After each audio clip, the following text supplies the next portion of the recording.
This is a story I heard when I was a child from an old man in the village named Mohei.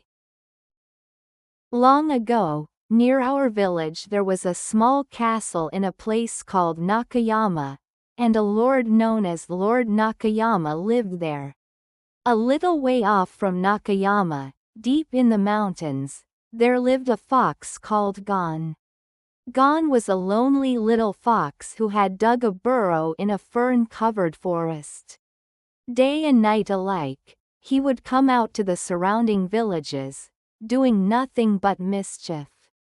He would dig up sweet potatoes in the fields, set fire to drying stalks of rapeseed, or snatch peppers hanging behind farmers' houses. One prank after another. One autumn, after 2 or 3 days of continuous rain, Gon stayed crouched inside his burrow, unable to go out. When the rain finally cleared, he crawled out with relief. The sky was bright and clear, and the cry of a shrike rang sharply through the air. Gon walked to the embankment of a small river in the village. Raindrops still glistened on the tips of the pampas grass all around. The river, usually shallow, had swollen greatly from the 3 days of rain. Bush clover and pampas grass on the banks, which were never submerged in ordinary times, now lay flattened in the yellowish muddy water, swept and battered by the current. Gon made his way downstream along the muddy path. Suddenly, he saw a man standing in the river, doing something. Gon, careful not to be seen, crept into the thick grass and peered out. It's Hyoju, Gon thought. Hyoju had pulled up his tattered black clothes, wading waist deep in the water while shaking a fishing net called a harakiri. A single round clover leaf stuck to the side of his head, wrapped in a headband, like a big mole. After a while, Hyoju lifted up the back end of the harakiri net, shaped like a bag, out of the water. Inside it were tangled grass roots, leaves, and rotting twigs. But here and there something white gleamed that was the bellies of eels and big salago fish. Hyoju tossed the eels and salago into his creel, dirt and all, then tied up the mouth of the bag again and lowered it back into the water. Afterward, Hyoju climbed out of the river with the creel and set it down on the bank. Then, as if searching for something, he ran upstream. The moment Hyoju was gone, Gon sprang from the grass and dashed to the creel. He suddenly felt like playing a prank. Gon grabbed the fish from inside and, one after another, tossed them downstream of where the harakiri net was set. Each fish made a splash tobin, as it vanished into the muddy water. At last, he reached for a fat eel, but it was too slippery to grasp with his paws. Growing impatient, Gon thrust his head into the creel, seized the eel's head in his teeth, and bit down. The eel writhed and coiled itself tightly around Gon's neck. Just then, from the distance came Hyoju's shout. "Hey, you thieving fox!" Startled, Gon leapt up. He tried to fling the eel away and escape, but the eel clung tightly to his neck. Gon bolted sideways, bounding with all his might. Near his burrow, under an alder tree, he looked back. But Hyoju was not chasing after him. Relieved, Gon bit down hard on the eel's head and finally tore it off, then laid it on a blade of grass outside his burrow.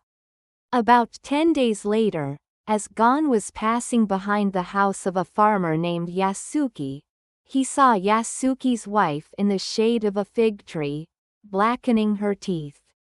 When he passed behind the blacksmith Shinbei's house, Shinbei's wife was combing her hair. Thought Gon, something is happening in the village.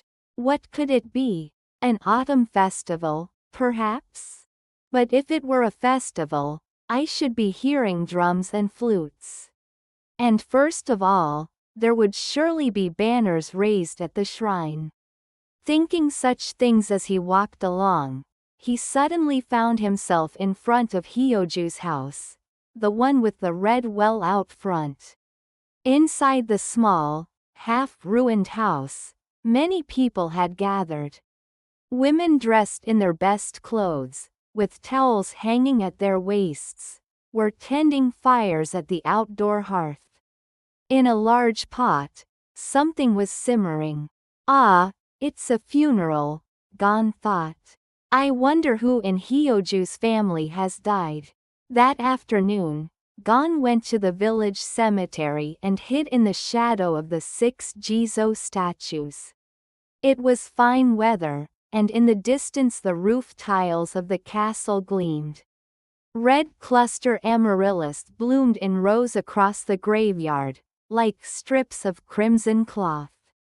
From the direction of the village came the sound of a bell, Con, the signal that the funeral procession was setting out. Before long, he could catch glimpses of people dressed in white funeral robes, and voices drew nearer. The procession entered the cemetery. Where the people had walked, the cluster amaryllis lay trampled on the ground. Gon stretched himself up to look. There was Hyoju, dressed in white ceremonial garments, carrying the mortuary tablet. The face that was usually so lively and red, like a sweet potato, was now somehow withered. Aha, so it was Hyoju's mother who died, Gon thought, and pulled his head back down. That night, in his burrow, Gon thought to himself. Hyoju's mother must have been bedridden and asked for some eel to eat. That's why Hyoju had taken out the harakiri net. But I played that prank and stole the eel. So Hyoju wasn't able to give it to her. And then his mother died. She must have passed away still longing for eel, still thinking, I want to eat eel. I want to eat eel. Oh, if only I hadn't played such a prank.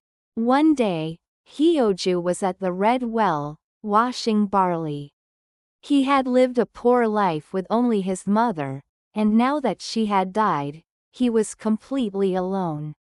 Hyoju is all alone now, just like me, thought Gon, watching from behind a shed. As Gon left the shed and started off, he suddenly heard the cry of a fish seller somewhere nearby. Sardines for sale. Fresh sardines, cheap sardines. Gon ran toward the lively voice. Just then, Yasuki's wife called from her back door, "Give me some sardines." The fish seller left his cart, piled high with baskets of gleaming sardines, on the roadside and carried a handful of shining fish into Yasuki's house. Seizing the chance, Gon snatched 5 or 6 sardines from the basket and ran back the way he had come. Then, slipping around to the back door of Hyoju's house, he tossed the sardines inside and hurried back toward his burrow. From the top of a slope along the way, he looked back. Far in the distance, he could still see Hyoju, small and bent over, washing barley at the well. Gon felt he had at last done one good deed to make up for the eel. From the top of a slope along the way, he looked back. Far in the distance, he could still see Hyoju, small and bent over, washing barley at the well. Gon felt he had at last done one good deed to make up for the eel. The next day, Gon gathered a large pile of chestnuts in the mountains. Carrying them in his arms, he went to Hyoju's house. Peeking in from the back door, he saw Hyoju halfway through his lunch, holding a rice bowl and staring blankly in thought. Strangely, there was a scrape on Hyoju's cheek. Gon wondered what had happened, when Hyoju muttered to himself. Who on earth threw those sardines into my house? Because of that, everyone thinks I'm a thief, and the sardine seller gave me a terrible beating. Gon realized his mistake. Ah, so that's it, poor Hyoju. He was beaten by the sardine seller and even left with such a wound. Thinking this, Gon quietly went around to the shed and left the chestnuts at its entrance before going home. The next day, and the day after that, Gon continued to gather chestnuts and bring them to Hyoju's house. One day, along with the chestnuts, he also brought 2 or 3 matsutake mushrooms. It was a beautiful moonlit night. Gon went out wandering for amusement. Passing below Lord Nakayama's castle and walking a little further, he saw someone coming along the narrow path ahead. Voices could be heard. From the fields came the chirping of bell crickets. Chinkairaran, Chinkairaran. Gon hid himself at the side of the path and kept still. The voices drew nearer. It was Hyoju and another farmer named Kasuke. You know, Kasuke, said Hyoju. Yeah? Something strange has been happening lately. What is it? Ever since my mother died, someone though I don't know who has been giving me chestnuts and matsutake mushrooms every day. Really? Who? That's the thing I don't know. They leave them when I'm not looking. Gon quietly followed behind the 2 men. Is that true? It's true. If you think I'm lying, come tomorrow and see. I'll show you the chestnuts. Well now, that is strange indeed. After that, the 2 fell silent and walked on. Kasuke glanced back suddenly. Gon froze in fright and stopped still, crouching low. But Kasuke didn't notice him and kept on walking. When they reached the house of a farmer named Kichibi, the 2 went inside. From within came the pon pon pon pon of a wooden temple drum. Light shone against the paper sliding doors of the windows, casting the shadow of a great shaven head moving about. There must be a Buddhist memorial service, thought Gon, crouching down beside the well. After a while, 3 more people arrived together and went into Kichibi's house. Soon the sound of sutras being chanted drifted out. Gon stayed crouched by the well until the chanting was over. Then Hyoju and Kasuke came out together and started home. Gon followed them, wanting to hear what they would say. When they reached the front of the castle, Kasuke spoke up. That story you told, Shirley, that must be the work of the gods. What? Hyoju exclaimed, staring at Kasuke's face in surprise. I've been thinking about it ever since. No, it can't be a person. It must be the gods. They must have taken pity on you, left all alone, and so they are blessing you with these gifts. You really think so? Of course. That's why you should give thanks to the gods every day.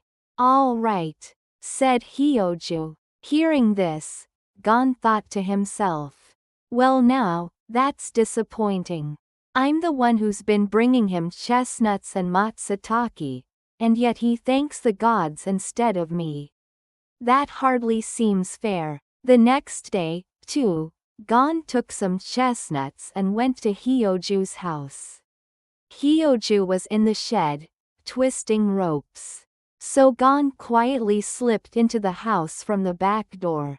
Just then, Hyoju happened to look up. And there he saw the fox sneaking inside, none other than that Gon, the fox who had stolen the eel before, surely back to cause more mischief. All right, muttered Hyoju. He stood up, took the matchlock gun hanging in the storehouse, and loaded it with powder. Then, stepping quietly, he crept closer, and just as Gon was about to leave through the doorway he fired. Bang! Gon collapsed with a thud.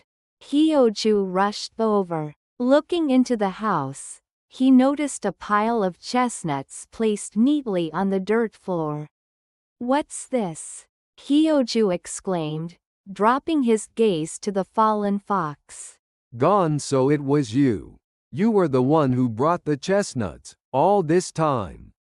Gon, weak and motionless, gave a faint nod with his eyes closed. With a clatter, Hyoju dropped the matchlock. A thin stream of blue smoke still rose from its barrel.